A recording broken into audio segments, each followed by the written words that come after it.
Bismillah. Assalamualaikum warahmatullahi wabarakatuh.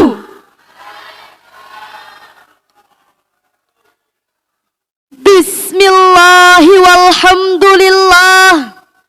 Wassalatu wassalamu ala rasulillah Sayyidina Muhammad ibnu Abdillah wa ala alihi wa ashabihi wa man tabi'a sunnatihi wa jama'atihi mi yaumina haza ila yaumin nahda.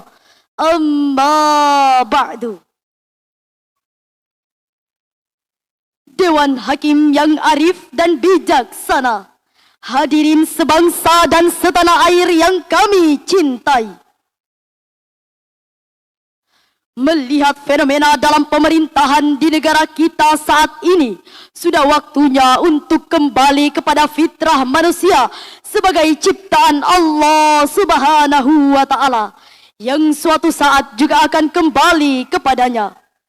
Dalam meluruskan situasi bangsa yang carut marut ini, sudah seharusnya melibatkan ulama untuk menyelesaikannya.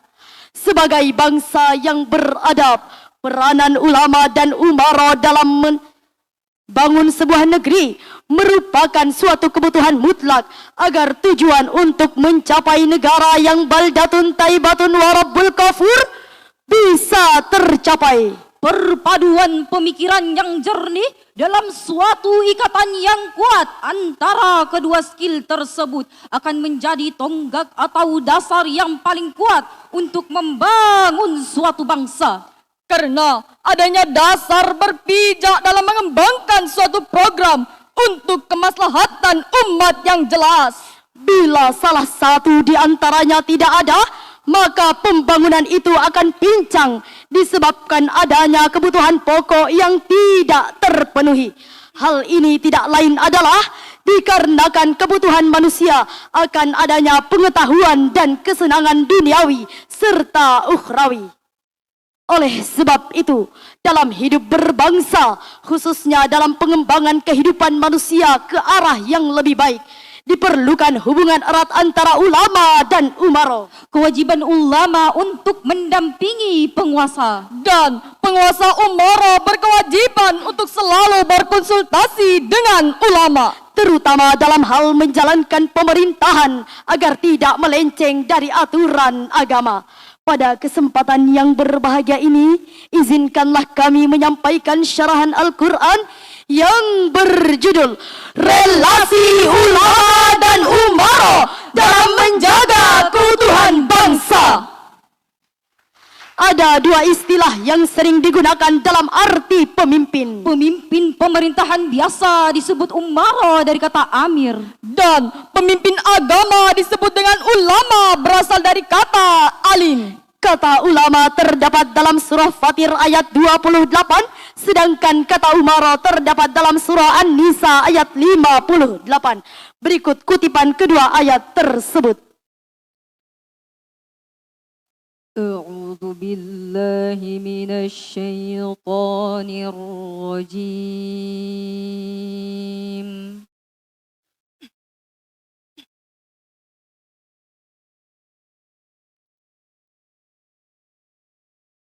Bismillahirrahmanirrahim.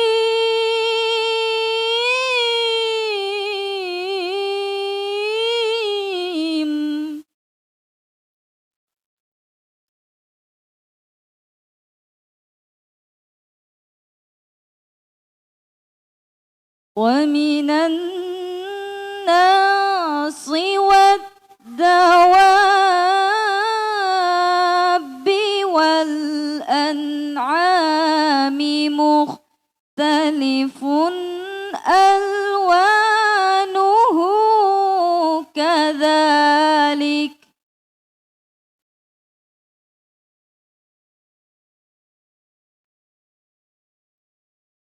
Innama yakhshallaha min ibadihi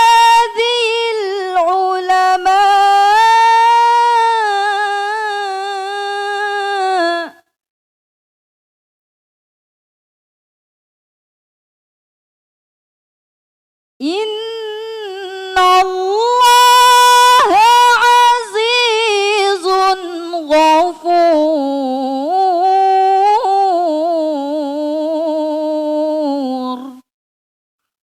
Hamba berlindung di bawah naungan-Mu ya Allah dari godaan syaitan yang terkutuk dengan menyebut nama.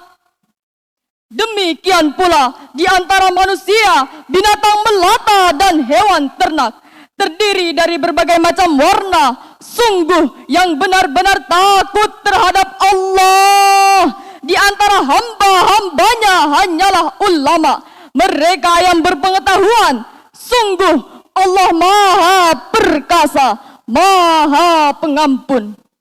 Para ulama adalah pewaris Nabi dan penerus tugas-tugasnya di dunia, yakni Membawa kabar gembira, memberi peringatan dan mengajak kepada Allah Subhanahu wa Ta'ala. Di samping itu, ulama juga penjaga gawang moralitas dalam segala aspek kehidupan manusia, termasuk moralitas para penguasa. Ulama diharapkan dapat berjalan di atas kebenaran dan dapat mengambil keputusan dengan baik. Sebagaimana yang disabdakan dalam surah An-Nisa ayat 58 yang berbunyi, Innallaha ya'murukum an tu'addul amanati ila ahliha wa idza hakamtum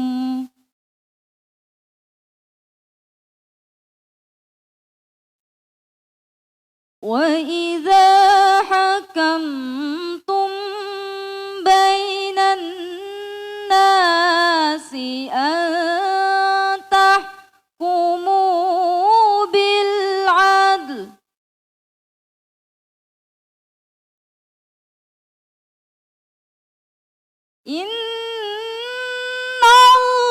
Innallaha ni'imma ya'idhukum bih.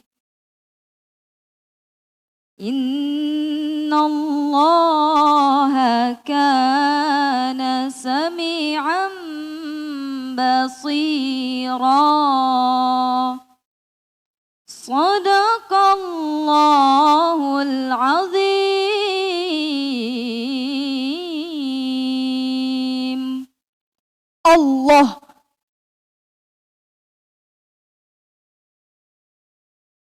Allah memerintahkan kamu menyampaikan amanah kepada yang layak menerimanya. Apabila kamu mengadili di antara manusia, bertindaklah dengan adil. Sungguh Allah mengajar kamu dengan sebaik-baiknya. Allah Maha mendengar, Maha melihat. Maha benar Allah dengan segala firman-Nya. Dewan Hakim yang arif dan bijaksana, hadirin sebangsa dan setanah air yang kami cintai. Selain ayat di atas, Imam Al-Mawardi menjelaskan kewajiban-kewajiban argen bagi pemimpin. Di antaranya, pertama, menjaga penerapan agama yang benar. Yang kedua, menerapkan hukum dalam setiap permasalahan yang terjadi dengan cara yang adil. Yang ketiga, melindungi keamanan negara sehingga rakyat dapat beraktivitas dengan bebas dan tidak dihantui ketakutan. Yang keempat, menegakkan hukum agar hak-hak warga terlindungi. Yang kelima, mempekerjakan orang-orang yang amanah dan kapabel di dalam bidangnya. Yang keenam, dan memantau langsung perkembangan yang terjadi pada warganya dan tidak hanya mempercayakan kepada wakilnya agar dapat memiliki lebih banyak waktu untuk menikmati dunia dan mengabdi untuk rakyat. Ulama dan umaro sama-sama memiliki fungsi di dalam masyarakat. Umaro membutuhkan ulama untuk melegitimasi program pembangunan dan sekaligus memotivasi umat untuk mendukung program tersebut. Ulama juga membutuhkan umaro untuk memberi dukungan legal formal berlakunya hukum-hukum agama di dalam masyarakat. Posisi ulama dan umaro di Indonesia sangat penting. Bukan hanya sama-sama mendeklarasikan kemerdekaan bangsa, tetapi juga harus mampu menjaga bangsa dan negara dari biang kehancuran yang disebabkan oleh oknum-oknum yang tidak bertanggung jawab. Al-Quran di atas menjelaskan kepada kita bahwa tidaklah tepat mendikotomikan peran ulama dan umaro. Umaro adalah pemimpin eksekutif yang bertanggung jawab terhadap jalannya pemerintahan, di mana dalam menjalankan kepemerintahan itu tidak boleh bertentangan dengan ajaran Tuhan dan tuntutan agama. Sedangkan ulama adalah representasi fungsi kenabian yang bertanggung jawab untuk menuntun masyarakat, termasuk ulama. Sebagaimana sabda Rasulullah sallallahu alaihi wasallam yang berbunyi, qala an-nabi sallallahu alaihi wasallam, al-ulama warasatul anbiya. Rasulullah sallallahu alaihi wasallam bersabda, ulama adalah ahli waris nabi. Ulama adalah representasi dan sekaligus pengawal ajaran Al-Quran dan hadis. Sedangkan umaro lebih kepada implementator kebijakan universal yang digariskan oleh ulama dan tokoh-tokoh agama di dalam masyarakat. Dewan Hakim yang arif dan bijaksana, hadirin sebangsa dan setanah air yang kami cintai, mempertahankan perdamaian bangsa dan negara yang memegang erat demokrasi bukanlah hal yang mudah. Perlu banyak elemen masyarakat yang harus ikut andil dalam mempertahankan perdamaian. Dan elemen yang paling penting untuk mempertahankan perdamaian Indonesia adalah ulama dan umaro. Dua golongan ini menjadi pilar perdamaian yang memiliki komitmen kuat untuk merawat perdamaian di Indonesia. Ulama yang merupakan pewaris Nabi selalu berdakwah dengan membawa kabar baik dan melakukan propaganda perdamaian.